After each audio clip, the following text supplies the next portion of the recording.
January 13th. Today's reading covers the descendants of Esau. And, well, let's admit it, there's no sugarcoating it. It's a pretty dry read, isn't it?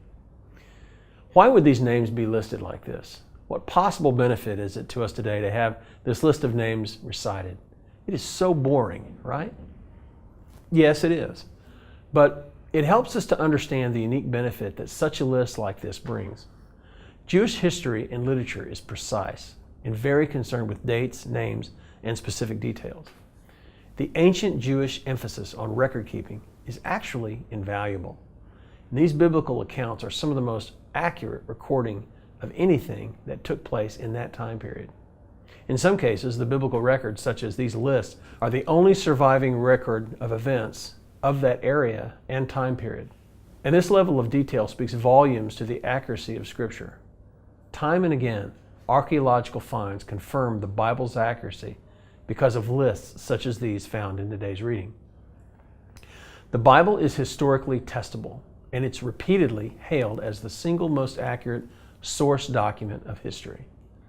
Few critics dare to challenge the geographical and ethnological accuracy of the Bible. In fact, some of the greatest skeptics that have tried ended up becoming devoted followers of Jesus.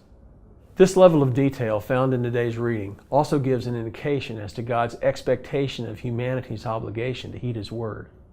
Through these passages, God is telling us that these stories found in the Bible are not fairy tales. Later in the New Testament, for example, we see Jesus refer to Jonah's experiences. All of Jewish and Christian theology is built upon critical passages and characters found in the earliest passages of Genesis, passages that the earliest patriarchs knew and understood as their history. These passages in Scripture are not fairy tales, they are history. So you can take confidence in Scripture. The research done on their accuracy fills libraries. These passages in our reading are humanity's story. They are God's story. In a way, they are my story and they are your story. It's incumbent upon all of us to dig deep and understand where we fit into that story. Dig deep with us this year. Hang in there. Continue reading each day, and let's marvel together at what God has in store. Here's today's application.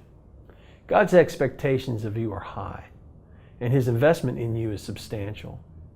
If you've never considered those ideas, take a moment to process these profound truths. Ask yourself this question: to what end? Why has God invested so much in me? You may want to journal your response to these ideas. Purpose to make this the year that you step into what God has waiting for you. Now here's today's prayer.